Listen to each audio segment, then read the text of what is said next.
આકાશવાણી ભુજ સમાચાર વિરલ રાણા વાંચે છે. નમસ્કાર. મુખ્યમંત્રી ભૂપેન્દ્ર પટેલની ઉપસ્થિતિમાં ગાંધીનગર ખાતે ભૂતપૂર્વ પ્રધાનમંત્રી ભારત રત્ન સ્વર્ગીય અટલ બિહારી વાજપેયીની જન્મજયંતિ નિમિત્તે સુશાસન દિવસની ઉજવણી કરવામાં આવી. આ કાર્યક્રમ દરમિયાન અનેક પહેલનું અનાવરણ અને વિકાસ કામોના લોકાર્પણ કરાયા, જેમાં રાજ્ય સરકાર દ્વારા સંકલિત નવીનીકરણીય ઉર્જા નીતિ 2025ની શરૂઆત કરવામાં આવી. રાજ્ય સરકારની યોજનાઓ, નીતિઓ અંગેના કાયદાઓ, નિયમો, ઠરાવો, પરિપત્રો અને જાહેરનામાને એક જ ક્લિક પર સર્ચ કરી શકાય તે માટેની પહેલ જી-સાર portal, CM fellowship monitoring portal તેમજ બિનનિવાસી ગુજરાતીઓને ગુજરાત સાથે વધુ નજીકથી જોડતી એનઆરજી વેબસાઇટનો પણ શુભારંભ કરાયો. આ પ્રસંગે શ્રી પટેલે જણાવ્યું, વહીવટી પાંખ જેટલી મજબૂત હશે તેટલી લોકોને વધુ સુખાકારી પ્રાપ્ત થશે. આ અવસરે ઉર્જા અને પેટ્રોકેમિકલ્સ વિભાગને 120 કરોડથી વધુ કામોના લોકાર્પણ અને ખાતમુહૂર્ત તેમજ વિવિધ વિભાગોના વિવિધ સંસ્થાઓ સાથેના મહત્વપૂર્ણ સમજૂતી કરાર કરાયા.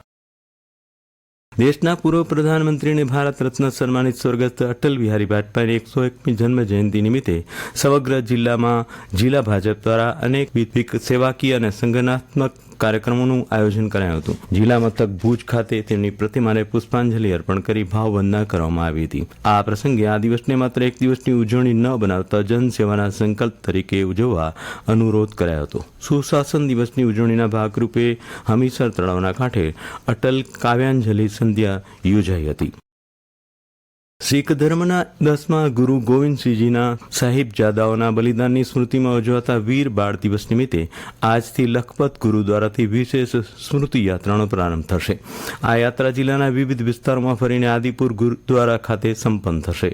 આ ઉજવણીના ભાગરૂપે જિલ્લાના 12 ગુરુદ્વારાઓમાં કીર્તન અને લંગરના કાર્યક્રમો યોજાશે. તેમજ વિવિધ સ્પર્ધાઓના 1000 જેટલા વિજેતા વિદ્યાર્થીઓને પુરસ્કૃત કરવામાં આવશે.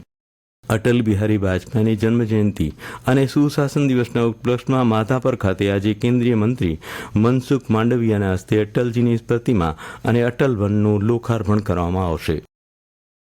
રેલવે આજથી મુસાફરો માટે પોષણ, ક્ષમતા અને કામગીરીની ટકાઉપણું સંતુલિત કરવાના ઉદ્દેશથી તેના મુસાફરોના ભાડા માળખાને તર્કસંગત બનાવ્યું છે. સુધારેલા ભાડા માળખા હેઠળ ઉપનગરીય અને બિન ઉપનગરીય રૂટ સહિત ઉપનગરીય સેવાઓ અને સિઝન ટિકિટના ભાડામાં કોઈ ફેરફાર કરવામાં આવ્યો નથી. સુધારેલા ભાડા આજથી અથવા તે પછી બુક કરાયેલી ટિકિટ પર લાગુ પડશે. અગાઉ બુક કરાયેલી ટિકિટ પર કોઈ વધારાનો ચાર્જ લાગશે નહીં, ભલે મુસાફરી અસરકારક તારીખ પછી કરવામાં આવી હોય.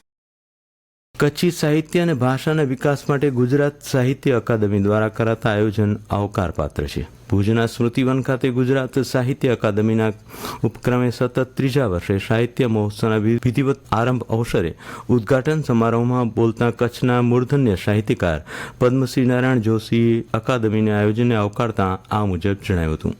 કાર્યક્રમમાં ગુજરાત સાહિત્ય અકાદમી તથા કચ્છી સાહિત્ય અકાદમી દ્વારા વર્ષ 2023 અને 2024 દરમિયાન જાહેર કરેલા વિવિધ પુરસ્કાર મેળવનારા કચ્છી સર્જકોનું સન્માન કરવામાં આવ્યું હતું. અકાદમી દ્વારા ભુજના સ્મૃતિવન ખાતે આ ત્રિદિવસીય કાર્યક્રમમાં આજે સ્મૃતિવન ખાતે વિવિધ ક્ષેત્રોમાં ચાલનારા કાર્યક્રમ દ્વારા કચ્છી સાહિત્ય અને ઇતિહાસ વિશે સર્જકો પોતાના વિચારો વ્યક્ત કરશે.